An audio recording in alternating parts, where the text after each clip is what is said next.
Hello and welcome back, all you fabulous fighting fantasy aficionados. My name is Hakon, and today I will start a new book in the Fighting Fantasy Gamebook series. I'm going to start on Talisman of Death, Fighting Fantasy Gamebook number 11. And this is one I have not played before, and also I believe this is quite a different setting. There's a different world. This does not take place in Alancia or in the world of Titan. It does not take place in a post-apocalyptic Earth like Freeway Fighter. It does not take place in a contemporary horror setting like House of Hell. It is somewhere else entirely, a world called Orb. And I don't really know what it's about, so I think I'll just get started. All I know, it's different, and one of the things that's different about it is, of course, it's not written by Steve Jackson or Ian Livingstone. It is written by someone else. It's written by Jamie Thompson and Mark Smith. And I don't know what I'm doing here, so I'll just get started.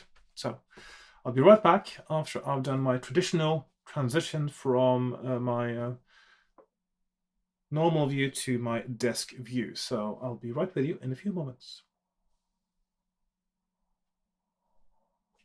Okay, there we are. Down on my desk, I just need to switch my view on my screen now so I know I can see what I'm doing. I've got my supplies, as I like calling them. I've got my book, got my future character sheet, got some graph paper today for mapping. I ran out of the squared paper and I thought I had another pad of it, but it turns out it was graph paper, which of course is perfectly fine as well. So I'm going to use that. I've got my dice, got my differently colored pens, although I do see the blue one is missing, and there we are, blue as well, and my pencil. So all I need to get started, got a bottle of water, because it does get rather thirsty sometimes doing this sort of thing, talking for a few hours, which I sometimes do when I play these game books. Right, let's get started. First of all, I need to find out what I need to put on my character sheet.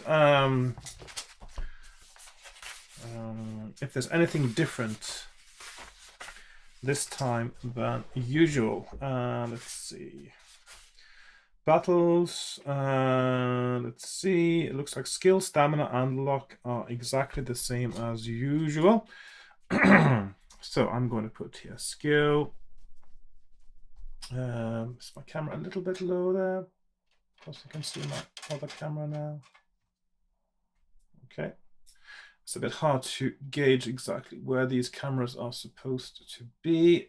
So skill, stamina, and luck. Okay. And I roll for them in the usual fashion.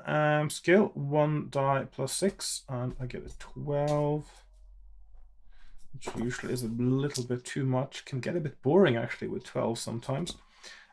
Stamina is 23, and luck is more moderate, 8. Of course, luck is often what actually stops you from dying, so luck may or may not be more important. We'll find out. At least that means I can't really use luck in battles because I don't have much spare. Right, so escaping, standard, fighting more than one creature, standard, using luck in battles, standard, stamina provisions. So I got 10 provisions. Looks like this is using our standard rules here. Rest and eat at any time except when in battle. Equipment and potions.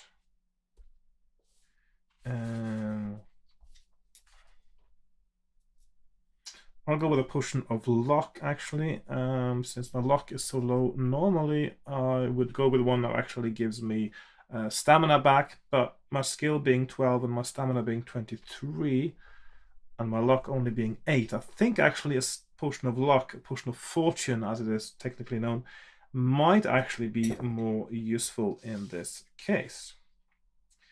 And they can be taken anytime except in battle, which has been the standard since book number 3, I believe. And it's 1 measure. Okay. It's pretty much cut and paste this whole introduction and rules now from the standard rule set. Okay, so just another sip of water and then let's get started.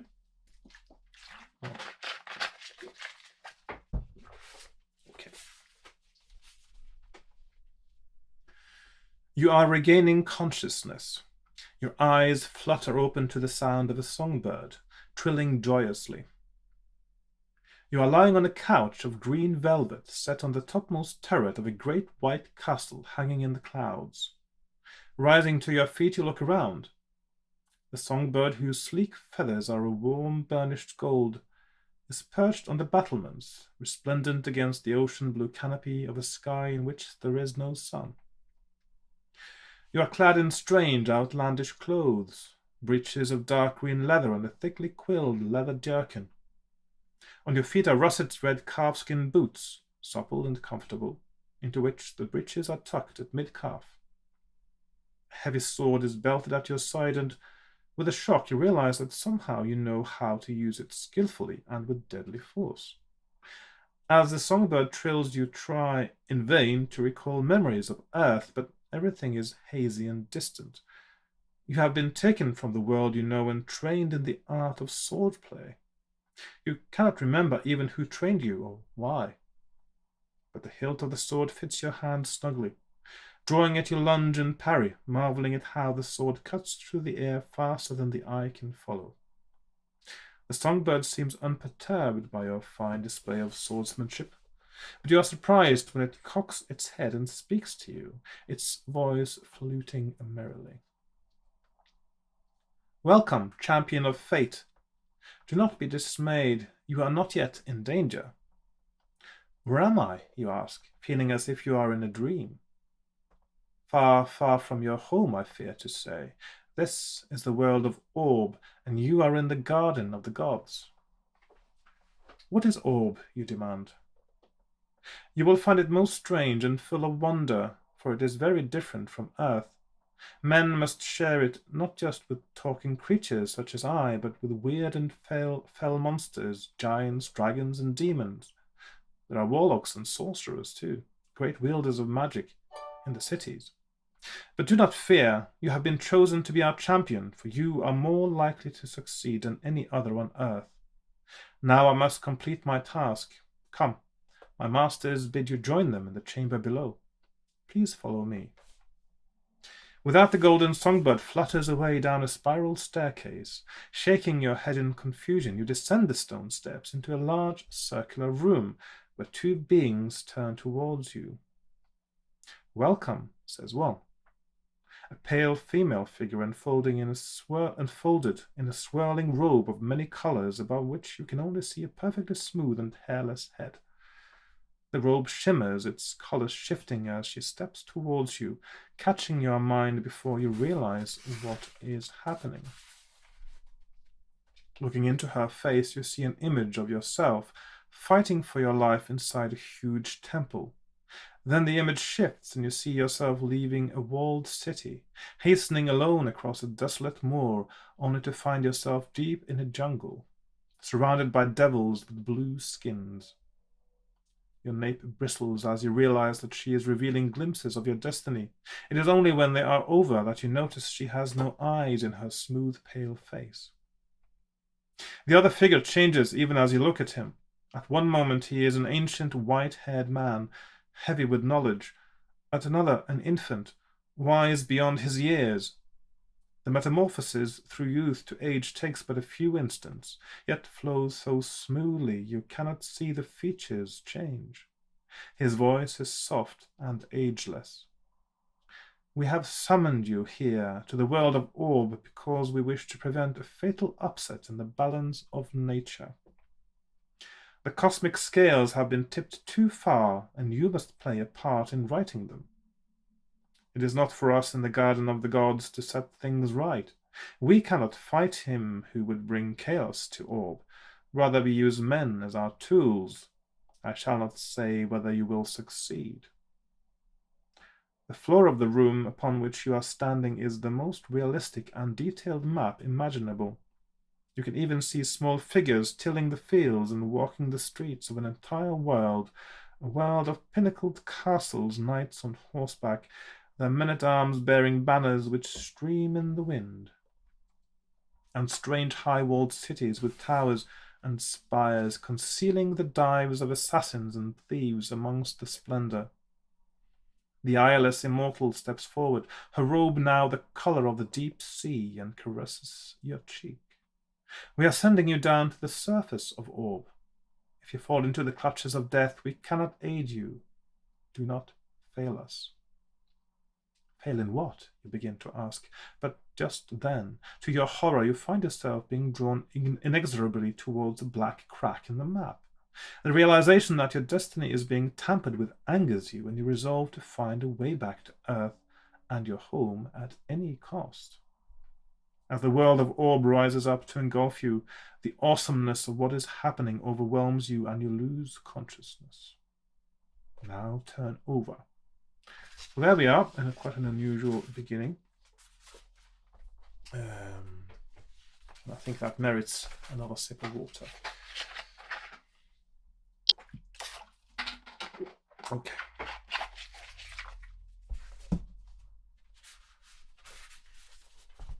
Right, so we need to get started on our mapping, and since the graph paper actually is blue, I think I'll steer clear of blue if I can, and start with a little bit of black for my number one. Okay. Is that in shot? Yes, it is. A little bit blurry down there, but I think we'll be okay. Okay. When awareness returns, you look around. You are standing in a huge vaulted chamber, deep underground. In the chill air, you wonder what terrible fate may be in store for you.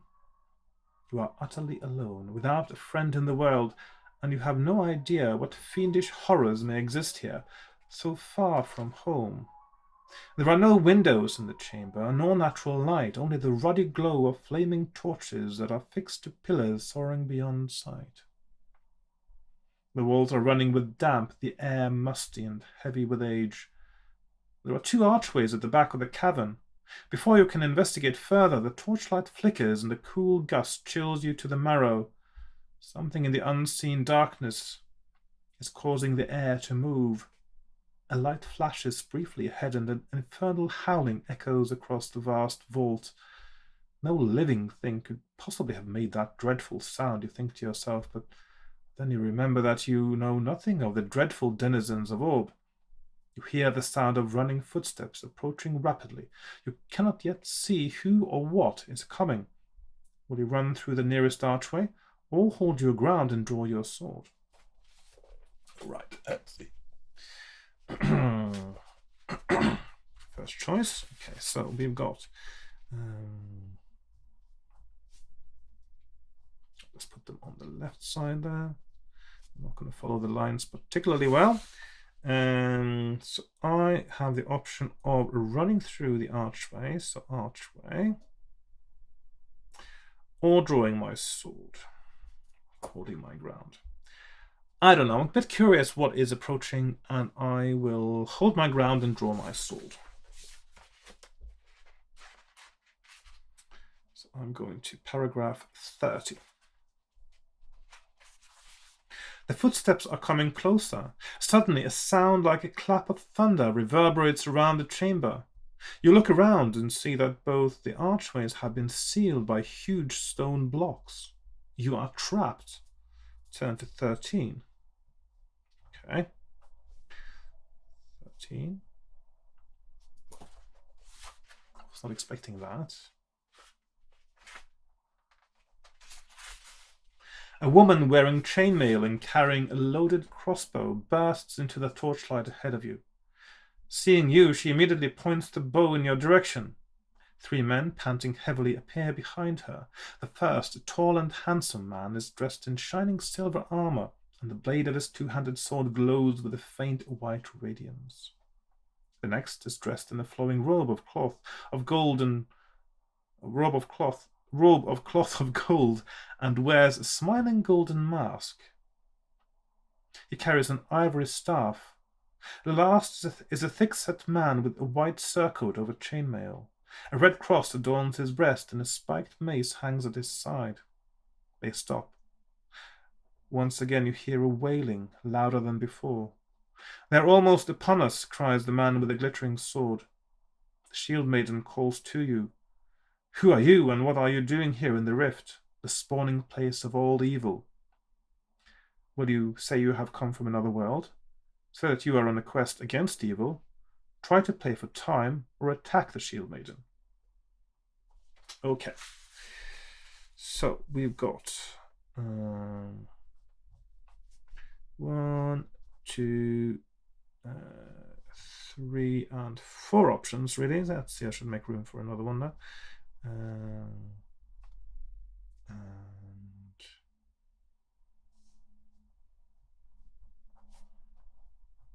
already messing up my map. Let's see.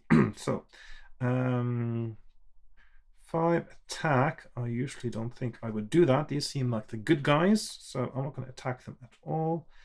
Play for time. I'm not going to do that either. So that leaves me with 2 options. Either say I've come from another world,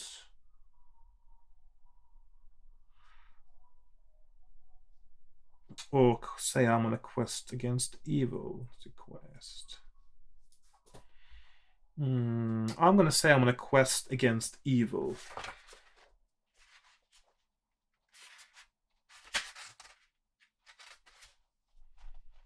"Alone?" asks the shield maiden in disbelief. The man in gold turns to the priest. "Is it true?" he asks. Knowing your story to be a lie, you wait anxiously while the priest casts a spell. "It is a lie," says the priest. The shield maiden turns to you accusingly. "Why are you lying to us? I ask you again, who are you and what are you doing here? Will you tell them the truth or ask them what business it is of theirs?" I am sort of on a quest against evil, so how is that a lie? Yeah, okay. So, 75, so I can go to 75, or I need to make these squares a little bit bigger. I will tell them the truth, and I'm going to tell them the truth.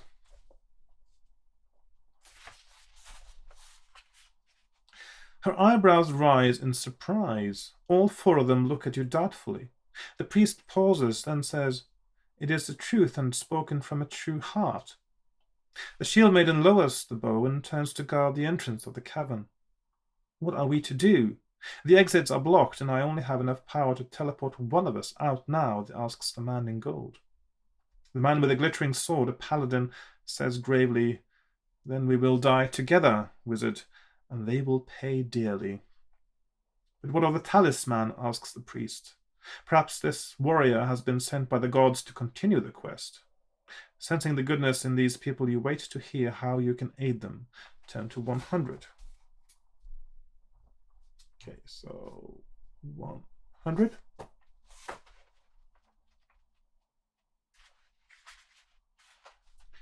The priest steps towards you and tells you this story.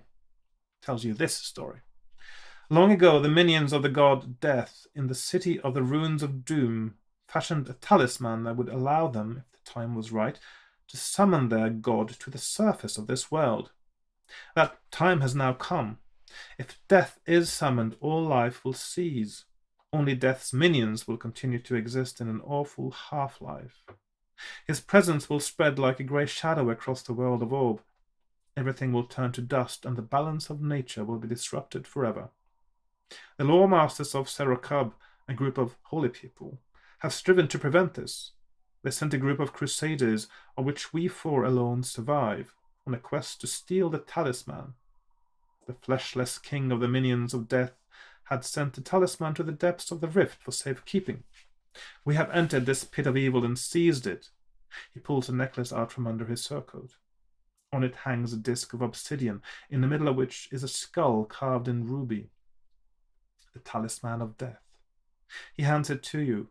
Here, for the sake of all orb, you must take this talisman and continue the quest. It cannot be destroyed, but if you can take it to your world, it will be beyond the reach of the claw or the fleshless king. You are impressed by the courage and unselfish fortitude of these people and resolve to continue the quest. You take the talisman. It feels cold and heavy around your neck. The wizard turns to you and says, I am going to use the powers of magic to transport you to the surface. Head west until you come to the City of Learning, Grey Guilds on the Moor, where you may discover a way to return to your own world. Do not fail us. Here, take this gold. It may be of use. He gives you a purse with 10 gold pieces in it. As the wizard prepares his spell, a horde of creatures boils into the cavern. Turn to 125. So now I've got 10 gold.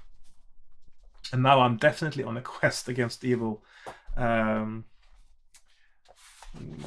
I'm going to 125.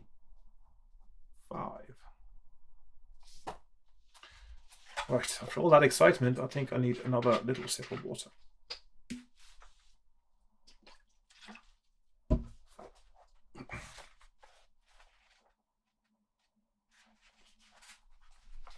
Dark elves and cave trolls are pouring into the cavern, attacking the shield maiden. As the paladin and priest rush to her aid, you see a huge shadowy form looming behind the sea of elves and trolls. The paladin's glittering sword cuts through the horde, but the dark elves are using magic, and the shield maiden is unable to turn back their attack. She falls beneath their onslaught. The huge fiend howls triumphantly, just as the wizard completes his spell. Turn to 185. So it sounds like they had a Balrog or something like that. Okay. So 185.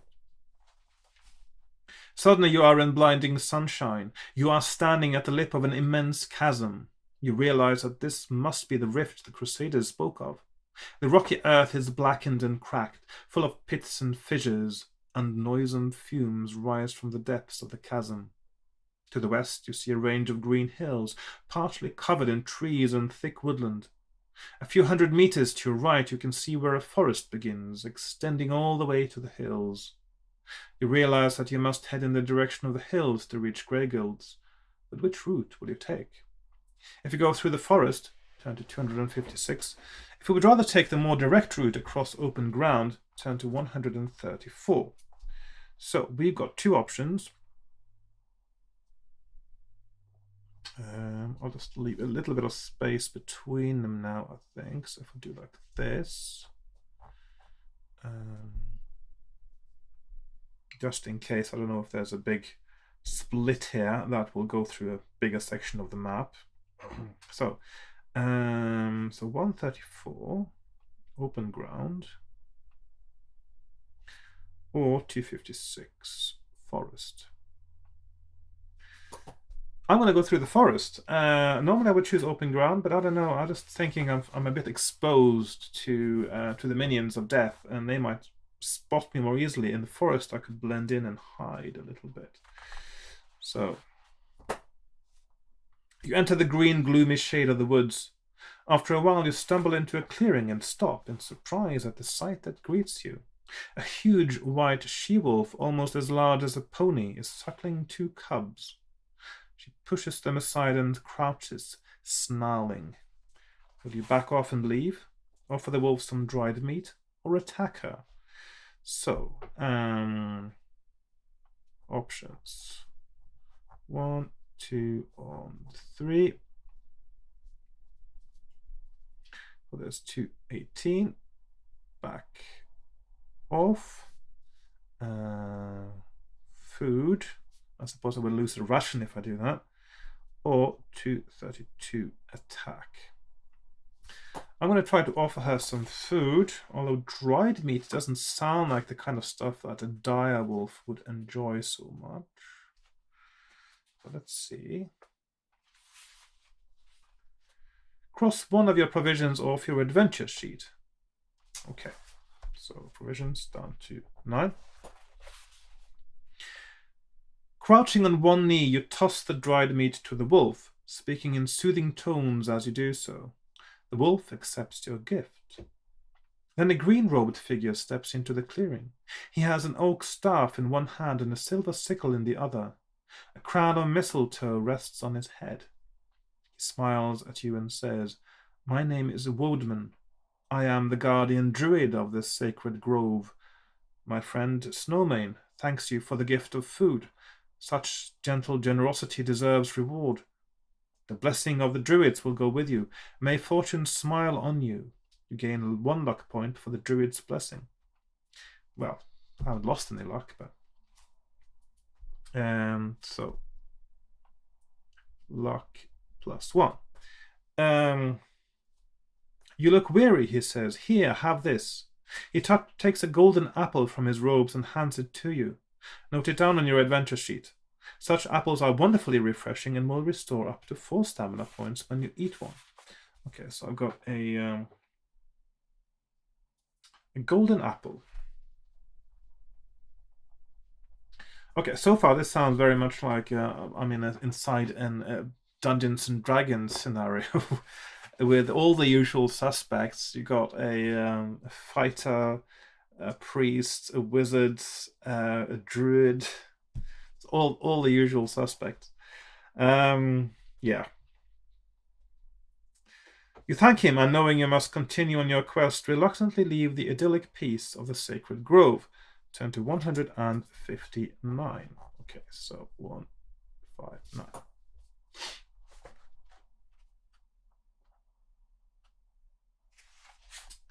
And there we are, yes.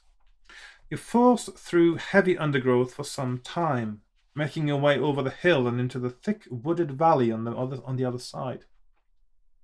You then take a trail heading west and are making good speed until, rounding a corner, you see a huge brown-scaled lizard with 8 legs, basking in the sun. Its heavy horned jaw is filled with long pointed teeth. You may test your luck to see if you can slip past without waking it. If you are lucky, turn to 267. If you are unlucky, turn to 135. If you prefer not to take the risk and leave the path to cut away through... If you prefer not to take the risk and leave the path to cut away through... Okay, that's a bit of a strange sentence there.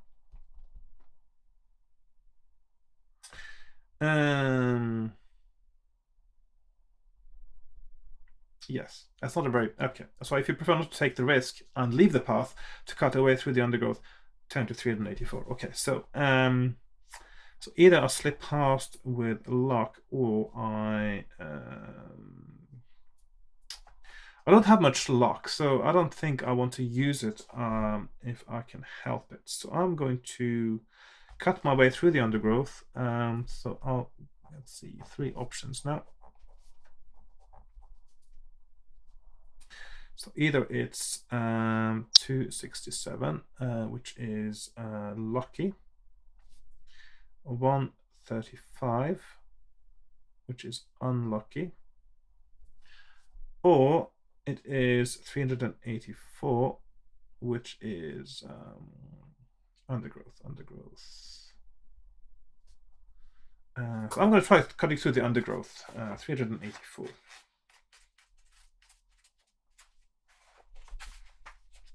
You hack your way through the undergrowth, but dense thorn bushes make progress slow and difficult.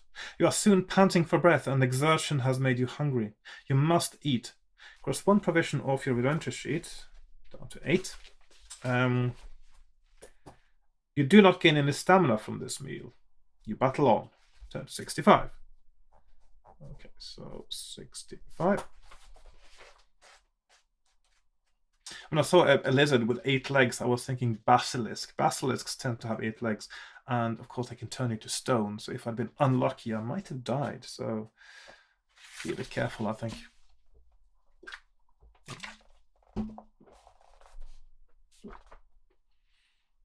Eventually, the hills give way to a desolate grey moor stretching out to the west. After half an hour or so, you see a cloud of dust ahead. You can soon make out a group of 20 horsemen. They wheel their steeds towards you, and the drumming of hoofs carries to you over the breeze. As they get nearer, you can see that this is a band of warrior women clad in chainmail and studded leather armor. Their faces look grim and unwelcoming as they wheel around you, forming a closed circle. The captain spurs her horse forward and tersely demands what you are doing out here alone on the edge of the moor. So, will you tell them about your quest? Say that you are from another world. Tell them that you are the last survivor of an ambushed caravan. Pretend that you are deaf and dumb, or demand they escort you to Grey Girls on the moor. That's a lot of options. Okay, so we got 1, 2, 3, 4, and 5 options. 170, 322, 35, and 95. I'm not sure, are these people friendly or not? They certainly are trying to intimidate me by the looks of it.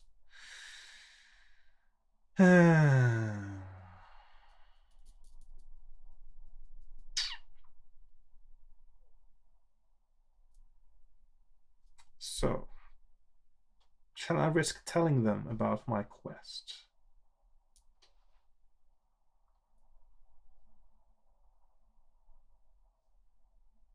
I'm going to tell them about my quest. I want to see what happens because I mean the other ones. I don't know. I don't like either of those options really. So I'm going to go with that.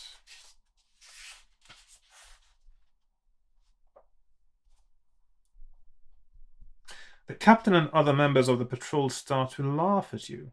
She throws her head back with her hands on her hips and stares at you. Give me your sword and climb up behind Elvira here. She points to one of the younger women. He must take you back to Grey Girls. Will you hand your sword to her or refuse to give it up? Okay. So either give up sword or not. So 155. Sword or refuse. I'm going to refuse to give my sword. I don't trust these ladies. At a command from the captain, the circle of horses closes in on you. You draw your sword and manage to wound one of the women before you are attacked from all sides. They are strong fighters and use the flat blades of their swords to stun you. You drop your sword and fall to the ground. Lose 2 skill points. Okay, that wasn't a good idea at all. Let's see, skill -2. When you acquire another sword, you may restore them. Okay, so that was just for the sword then. There are too many warriors to resist, so you decide to do as you are told for a while and accept a helping hand onto Elvira's horse. She does not look too pleased that you are going to sit behind her all the way to Grey Girls. You console yourself with the thought that at least you are going in the right direction. Turn to 257. 257.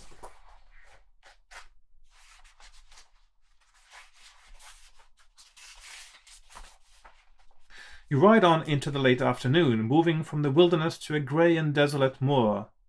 Ahead you can see the walls of a large city. A salute is given as you approach the huge arched gate in the fortified wall. The captain details half her patrol to remain on guard at the gate. Turning to you, she says, "We are taking you to Hakon. She will want to ask you some questions. Do you want to seize the first opportunity to fight your way out, or go quietly and see what happens?" So,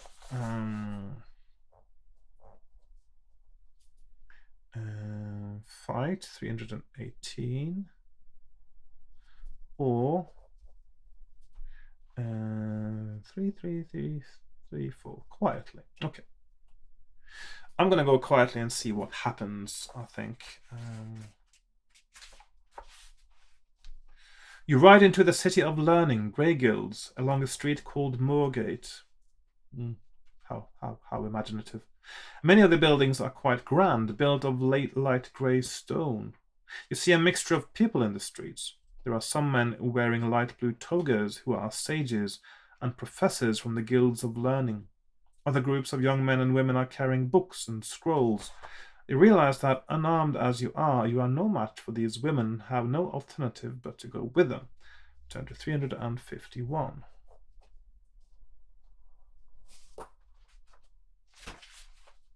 You are taken along Moorgate past various food and pottery shops, and then down bustling Store Street.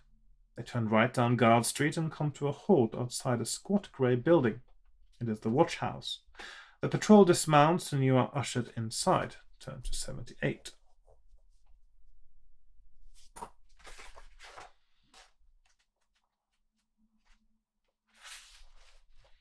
After a short delay, you are taken into a large office. Inside is a tall, striking, raven-haired woman dressed in a long black cloak which parts to reveal the polished hilt of a longsword. Her bearing suggests great personal power. She stands and greets you. I am Horkana, great priestess of the temple of Fel Kirinla and marshal of the watch. You have been telling some unusual stories. She nods and the guards begin to search you. You try to resist but are held powerless. The talisman is ripped from its place of concealment and handed to Horkana. She recognizes it immediately and she laughs with rapturous delight. She turns away and says, I am going to the temple. Throw this fool out into the street. You are hustled out and the door of the watch house slams shut behind you. You have lost the talisman. What will you do next? Okay. That's a bit rubbish, isn't it? Losing the talisman already.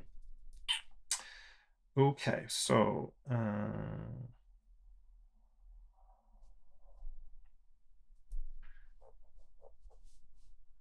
got 3 options. 3, 5, 7, 303 or 2, 6, 4. So go back down Guard Street to Store Street, turn down Smith Street, or walk down the Street of Seven Sins, which does sound like more fun, actually. So I'm going to go down there.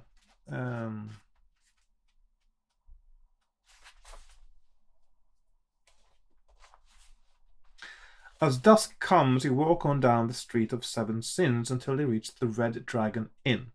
A thick-set man opens the door and flings a pail of red-stained sawdust across the road. Sorry, closed, he growls at you and slams the door again. Before you can move, you notice the pile of sawdust being disturbed. Footsteps appear, one by one, leading from the sawdust towards you. Will you shout loudly to attract attention, scoop up some dirt and fling it at the footsteps, or wait to see what happens? Okay, so there's somebody invisible that's sort of following me now. Okay.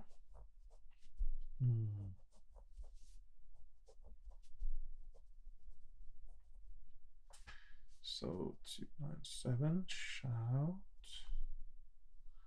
348, that, or 208, wait. I'm going to scoop up some dirt and fling it at the footsteps and see what happens. So 348. The dirt you have thrown splatters across an invisible form. It outlines the shape of a thin man-like being about 3 meters tall. It moves towards you almost mechanically until it towers above you and you realize it is about to attack. You must fight the unseen stalker. So, our first battle. So we've got, I've got an effective skill now of 10. Stamina 23. The unseen stalker has a skill of 7 and a stamina of 8. So I've got a 3-point skill advantage, which means I need to roll 3 better than my opponent. So he rolls an 8, I roll an 8, so that means he is injured for 2 points. He rolls a 4, I roll a 9, he's down to 4 hit points. He rolls a 6, I roll an 11, he's down to 2, and finally, perhaps, he rolls a 4 and I roll a 9, so he is dead. Right. And I win, and I go to 250, so 7, 8, and 250. There we are. Win.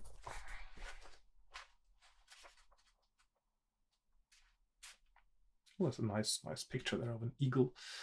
Let's see.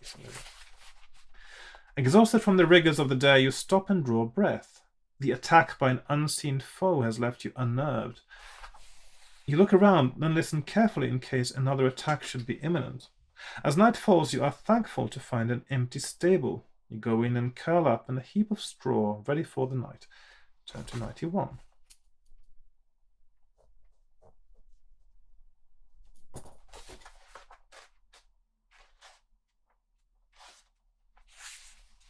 You fall into deep slumber and then begin to dream. The paladin crusader you saw in the rift appears to you and seems to be giving advice. The shimmering that once limned his sword now surrounds him like a halo. He urges you to enlist the help of the Thieves' Guild, though it grieves me to suggest you should have dealings with such people. You may find them in the Red Dragon Inn. They may help you to recover the talisman from Fel Kirinlar's temple, where it now lies. Suddenly the dream seems even more real, and the paladin is shouting, "Awake, awake, you are in grave danger." You wake. Everything is silent. By the light of the moon you see tendrils of mist curling round the door jamb. The door crashes open. A pall of mist spills into the stable, and a warrior clad in full plate armor, as black as night, and wielding a cruelly spiked mace, steps forward. He raises his visor. You can see nothing inside the helmet. Your gaze is held. Now it seems you are looking upon the fires of hell. You are filled with despair at the black mace, as the black mace is raised to crush you. You must fight the Death Knight. So, and he is a 10-15, which is a really strong opponent for this early in the game, I would say, but there we go. And there are two options here. If your stamina is reduced to 6 or below, turn to 193. So 193 stamina is, that means it is smaller than 7, or win 62. Win, okay. So this is going to require a little bit more effort than the previous battle. I'm still at 10-23 and I'm fighting a 10-15, so there's no skill advantage. Whoever rolls the highest is the one who wins the round. So he rolls an 11, I roll an 8. I'm down to 21. He rolls a 5, I roll a 7. And I should really write him down as well. So he's now down to 13. He rolls a 3, I roll an 8, he's down to 11 hit points. He rolls a 10, I roll a 7, so I'm down to 19. He rolls a 4, I roll a 7, he's down to 9. He rolls an 8, I roll a 5, I'm down to 17. He rolls a 9, I roll a 5, I'm down to 15. He rolls a 7, I roll an 8, he's down to 7. He rolls an 8, I roll a 9, he's down to 5 hit points. He rolls a 10, I roll a 10, that's a draw. He rolls a 9, I roll a 2, I'm down to 13. He rolls an 8, I roll an 8, that's a draw. He rolls a 5, I roll an 11, he's down to 3 hit points. He rolls a 7, I roll a 7, that's a draw. He rolls a 6, I roll a 3, so I'm down to 11 hit points. He rolls 11, I roll 12, so he's down to 1 hit point. And finally, perhaps he rolls a 3 and I roll a 9 and he is dead. And I've got 11 stamina left. So I win and I go to 62. With a clatter of armor, the Death Knight folds at the knees and vanishes. A vision of the paladin appears. Well done, you are a valiant warrior, worthy of the quest. Here, take my holy sword, it will aid you, for I no longer can. He hands you his glittering sword, and the vision fades. The sword feels real enough, and its glow lights up the stable. Your wounds are healed magically as you touch it. Regain up to 6 stamina points. Okay, so I've got now 17 stamina points. A gift from the paladin. You may add 1 to your skill when using the holy sword, which means I've now got a sword, which means I get back my 2 points that I lost, and I get an extra point when I'm fighting. So my skill for battles is 13, and my skill for other situations is 12 because it's a magical sword and it gives me an extra. So it's a holy sword plus 1. And I need to go get some more water because I'm running out and I'm getting quite thirsty. So I'll be back in a few moments.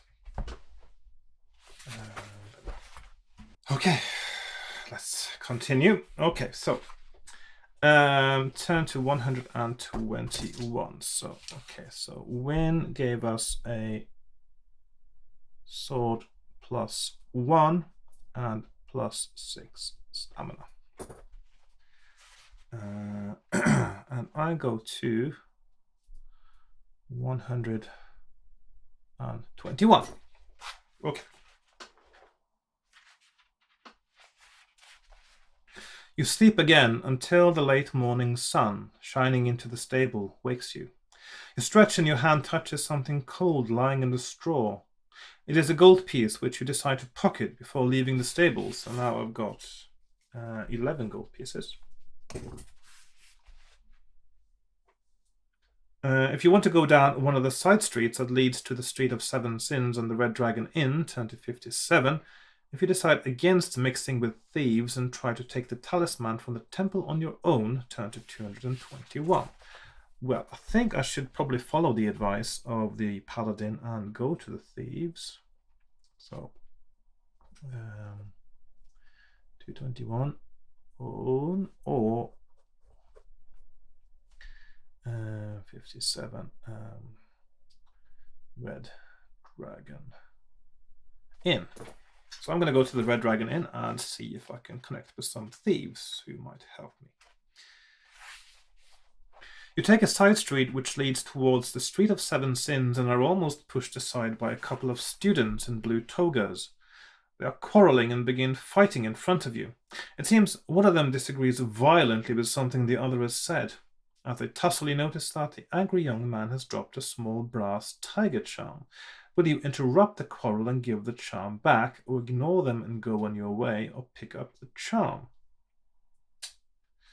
Right, so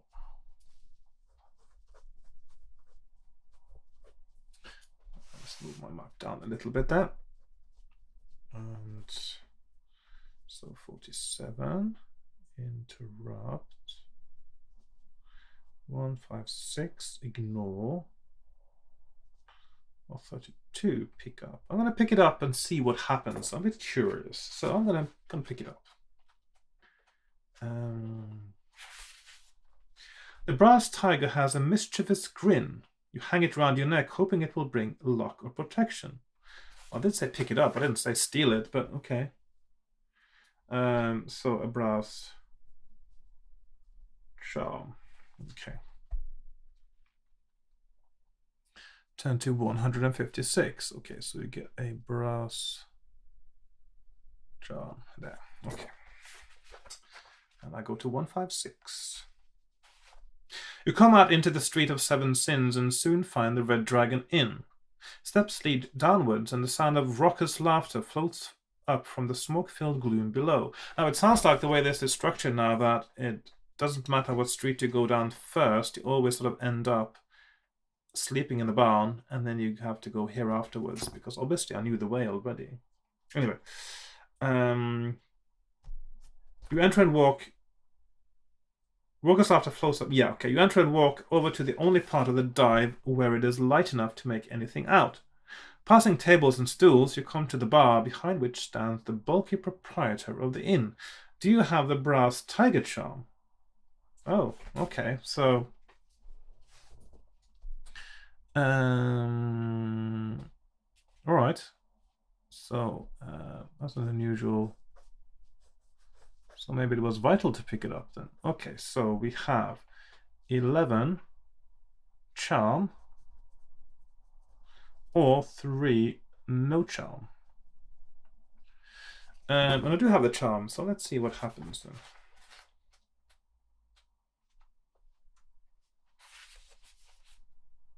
You stop at the bar and are about to ask the barman what there is to drink when you hear yourself saying, "You fat pig, pour me a drink before the sight of your squalid, puss-ridden face makes me vomit." Oh dear. The barman stiffens, astonished and incensed. He gives a strangled cry of rage, grabs his club, and hurdles the bar. You step back, drawing your sword. Your eyes have adjusted to the gloom, and you notice that some of his customers are rising to their feet. They are the most disreputable bunch of villainous-looking cutthroats you have ever seen. One has a scar running from his ear to his chin. Bit of a cliche, isn't it? You must fight the barman and one other. Okay.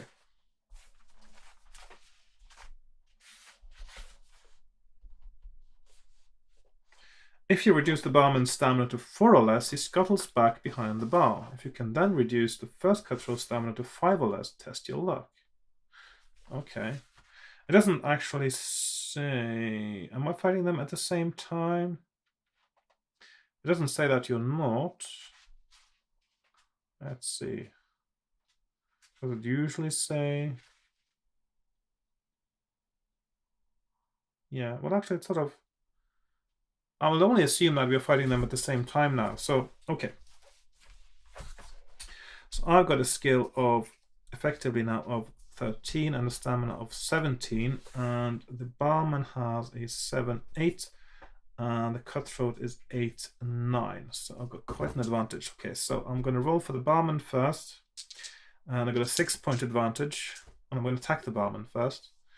So he rolls a 4, I roll a 2. So I'm still hitting him. And the cutthroat, I've got a 5-point advantage. He rolls a 7, I roll a 3, so he does not injure me and I don't injure him. I'm just parrying his attacks. The barman again, he rolls an 11. I roll a 9, so that's still me hitting him. He goes down to 4, and then he scuttles back behind the bar. First I have to defend myself against the cutthroat, who rolls a 6 and I roll a 10. And then the barman goes back to the bar and I'm only fighting the cutthroat. And I've got my 5-point advantage. He rolls an 8, I roll a 7. He's down to 7 hit points. He rolls 4, I roll a 5. He's down to 5 hit points. And then I test my luck. So my luck is 8, and I roll a 4 and a 2, so that's 6. I almost forgot to roll both dice there. And my luck goes down to 7. And I was actually looking at provisions there, not at luck, but it's the same number, so I'm fine. And I was lucky. Okay, so charm. So obviously this charm is doing something to your personality. So let's see, 7, 8, and 8, 9. Then that leads to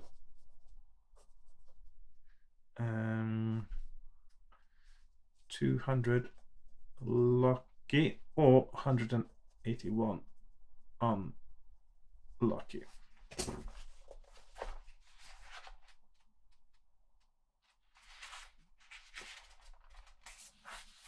During the fight, the brass tiger charm falls to the floor. Now that it is gone, you realize that it was cursed and that it forced you to insult the barman. You make no attempt to recover it. The cutthroat yields and you are looked at with some admiration and respect. The barman tries to make light of things, saying you are truly a mighty warrior. You could even be a match for Tchutchov. It tells you the story of how Tchutchov beat Heimdall the Mighty. It seems that Heimdall was one of the strongest and most unpleasant men ever to swill ale at the Red Dragon. One day a stranger, Tchutchov, accepted his challenge to a bout of arm wrestling.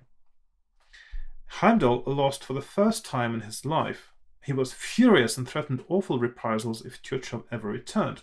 A few nights later, Tchutchov did return and began to insult Heimdall and 2 of his friends. In the inevitable fight which followed, Tchutchov killed them all and carved his initials on Heimdall's forehead. He worships the god of insane chaos, Anarkel, and since that night, none has dared gainsay him here. If you want to ask the whereabouts of the Thieves' Guild, turn to 236. If you would rather ask them for aid in completing some unfinished business, turn to 246. Okay. Is that sort of the last thing? Is that what you're really supposed to ask instead of looking for the Thieves' Guild? Could be, you know, could be. Okay, so I'm going to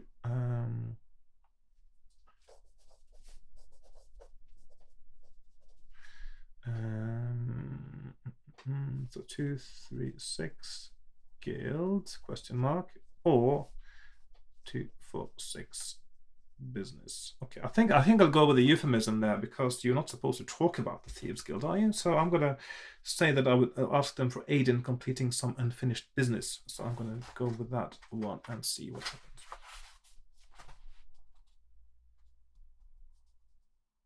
They appear interested and offer you some ale.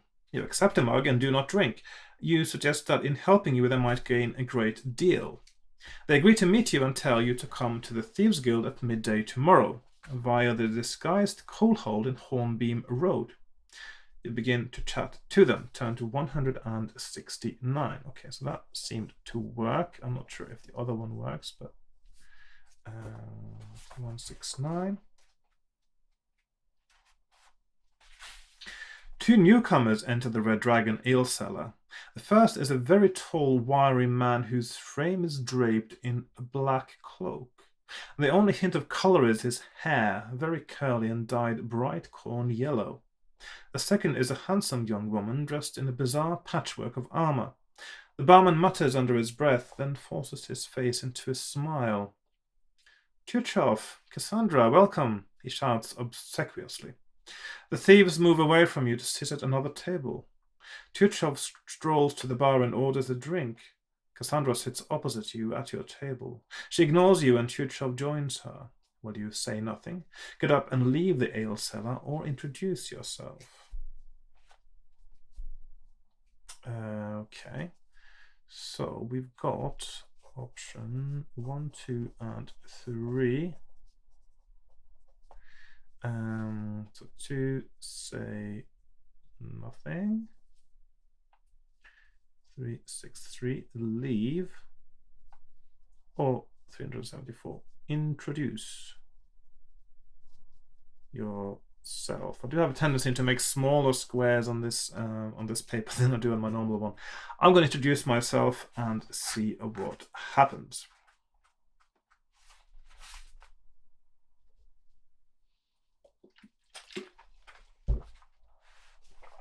They tell you their names are Tchurchov and Cassandra. Tchurchov says, "You are a newcomer. What brings you to the Red Dragon?" The beautiful Cassandra takes a dagger from her boot and starts to toss it end over end, catching it every time by the tip.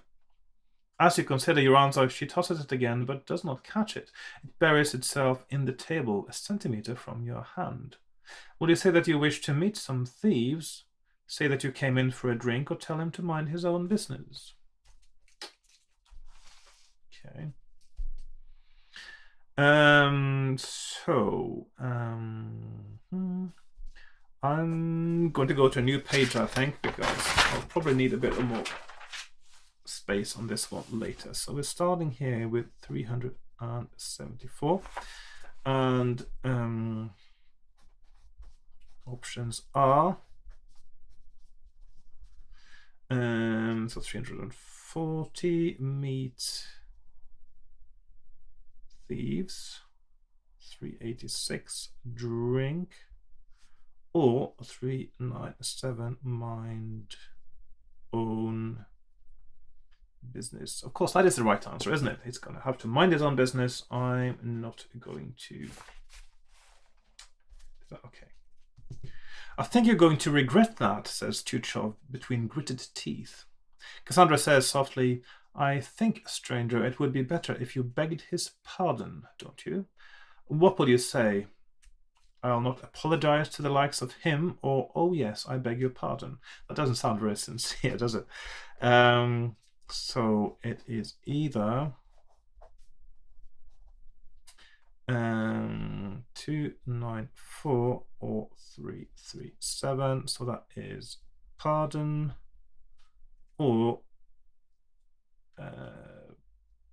don't apologize. Okay, so I'm going to say I'll not apologize to the likes of him.